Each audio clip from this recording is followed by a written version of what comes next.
Midnite Show. Tonight's music guest, Duane Waider from Pat Ramsey and the Blues Disciples.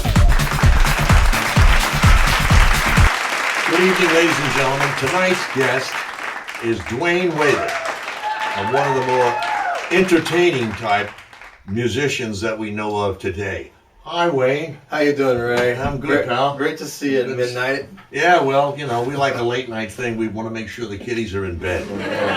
Wayne is a wonderful drummer and a vocalist and has really been around in the music business for quite a long time. Duane started in the business when he was about 5 years old, and he had a group then called Duane and the Redcoats. Age 5, by the way, which was amazing. Now tell me, Duane, I mean, what provoked you to, kind of put something together like that, and how did all this happen at that age? Well, at 3 years old, actually, my brother brought home a drum, and they just noticed that I had interest in it. So from that point on, they pursued by giving me drums. I kept playing. By 5 years old, my dad and a local music store owner put together a band for us. His son played in the band. And the oldest one was 8 years old at the time. I was 5. There was 5 of us. And 8 years old, I guess he was ready to retire, right?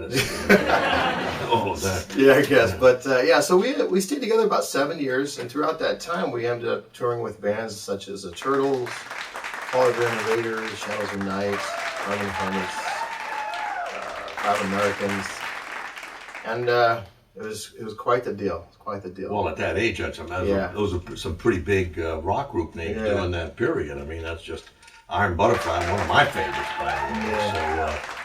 So, I can remember back when we did some shows with Iron Butterfly, they wouldn't allow us to play at that time we played In-A-Gadda-Da-Vida all the way through, and they wouldn't let us play the song, of course, because that was their big feature song. So I remember at that time I didn't quite understand what the deal was with that, but now that I'm older, I see why. But, well, it was a classic. Yeah. It's still a classic. It was us and them fighting for the spotlight, I guess. Well, I can imagine. So did you do any TV or anything like that? Yeah, we did radios and TVs and shows, and we was on a lot of Ted Mack Amateur Hour at the time. That's impressive. Yeah. We Ted Mack, yeah. Won a lot of contests. Well, I can imagine. I mean, contests. group 5 years, 5-year-old guys running up and down playing guitars and drums and so forth, etc. That's quite impressive. Well, tell me, I mean, through the years, I mean, you grew up obviously and you became a drummer, and you've been playing with various bands and so forth, etc. I imagine through the ages of time. What were some of the bands that you worked with?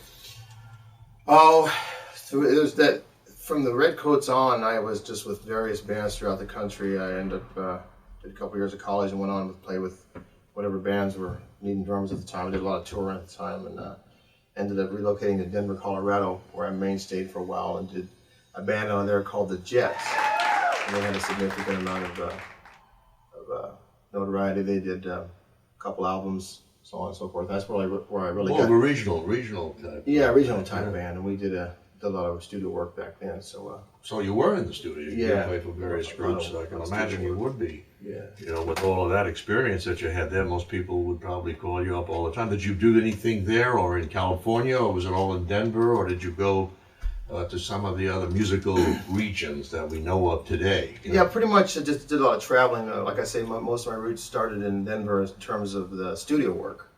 I was on call there quite a bit, did a lot of work with various artists throughout there. And then I relocated out to Los Angeles in '85, actually. Well, it's a long time out here. Yeah. Well, one of the bands I know that you work with, and you were touring in various places there, but one of them was Pat Ramsey, which most people know. Pat Ramsey and his harmonica playing, which is blows your top off. Oh boy, and to say the least. Fully aware of that. Why don't you give me some information about Pat and how you guys got together? I mean, we know Pat's no longer with us, but I would like to know how long you were with the band and how long Pat was around and what he did, and some information about him, some historical pieces that we can kind of put in. But I do have the album, by the way, which I know just came out, that you were part responsible for, and it's Pat Ramsey and the Blues Disciples. So I'd like to know more, how he got into the blues and so on, etc. Fill me in a little bit, will you? Well, I joined with the band in '03. I was pulled in through the bass player at the time, was a buddy of mine I grew up with. His name was John Wenzine, and So I relocated down to Biloxi, Mississippi, where I moved in with Pat actually, and just learned all their stuff and went on tour, and we did a massive amount of touring up and down the East Coast. And Pat would, from time to time, would be on tour, and he'd be called out from Johnny Winter to go do shows with him, and wherever we may be at the time, he would leave us there in a motel room or whatever, and he'd go out and spend a couple, 3 days with Johnny and come back, and we'd take off again on tour. But he did the White Hot and Blue album with Johnny Winter next to Sunday, which was a big seller for Johnny. Well, it was also a great album. Yes, it was a Pat, fabulous album. Pat did some amazing work on there, and ever since then he has had a huge following. Well, as you guys were down, as I said, down Southtown there, but I know this album, of course, was live in Key West. How the heck did you get over there?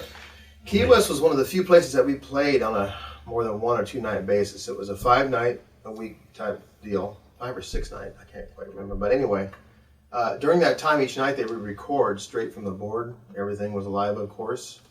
And this CD is CDs from that, cuts from that. And what had happened, I had to come up with the CDs. I had to put them away in a box, and found them one day and started listening to them. I thought, wow. So brought them to SnailWorx Records, and here we have it. Well, I've listened to the CD, and I got to tell you that it knocked off my socks. I'll tell you that. I was absolutely floored by the harmonica work of Pat. I just didn't realize. I mean, I knew of him. In the course of the music business, you always pick up your ears to the ground for everything else. And mine, back in my old Capitol days, I remember a lot of these bands that were touring down south. Right. And in Key West there. Was it recorded in Key West? Yes, right there in the club, Margaritaville, which is owned by Jimmy Buffett, actually.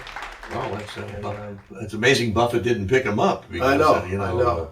But with Pat, it's just, being such a, at the end of the show, we normally play a little piece of the artist that we're interviewing, or either a piece of the work that they're doing. Today we're going to play a little bit more than we normally do, because it's such a piece of work on the harmonica that I don't think anybody else has ever heard anything like that. It's a classic piece. The thing about this CD that I've discovered through friends of mine, whoever's heard it so far, it's just recently released, but they say the purity of it is amazing. And best way to describe that is the fact there's an ongoing blues type issue in the blues community about the purity of so-and-so's CD being, and is it really authentic, is it really done? Well, this is the real deal. This is straight from the board, straight as it was done. There was no overdubs, no harmonies of any kind done at all. So everything that is on this CD is the real deal, and that's what makes this such a fantastic CD. Again, the thing about this too, the chemistry of us players that was in it, John Wenzine, Dave Renson, Pat, of course, and myself, was the fact that John and I had grown up together all of our lives in the Midwest there. So we had played throughout our years together. And then Pat and Dave had been together when I joined him in 2003 about 8 years. And then before that, Dave and John had worked together about 5 years down in New Orleans together in a band down there. So the chemistry and camaraderie that was already there was amazing to begin with. And so the rest of it was just doing some time playing. And well, I can understand that. But I mean, Pat obviously, probably played in most of the blues clubs down south there in Mississippi and Louisiana and all through that. I mean, you can certainly, when you listen to the album, you can certainly hear the intonations of what he's done. Mm-hmm. But anyway, as I said, we're gonna play a little bit more of it when we end the show off. Now, the last thing I want to ask you, though, in Pat's time there, I mean, I know he passed away in 2008. What was it? Was he had been sick, or was it just one of those things that just happens? Yeah, he just had some internal issues with, he had hepatitis, and just got the best of him throughout the years. And, the best of him is still left. His music is here. I mean, and it's just something fantastic, and I hope that the fact that we have you back here again, and we can talk about the other new releases that we have. But tonight, on the show, as you know, we only interview artists, musicians, songwriters, and producers. Right. This is a music show with music people. And tonight we're going to play a little bit more of Pat Ramsey and the Blues Disciple when we end the show. Remember, it's Pat Ramsey and the Blues Disciples, and just listen to it. Thanks for having me, Ray. You got it. Appreciate having you here, man. So we look forward to seeing you again.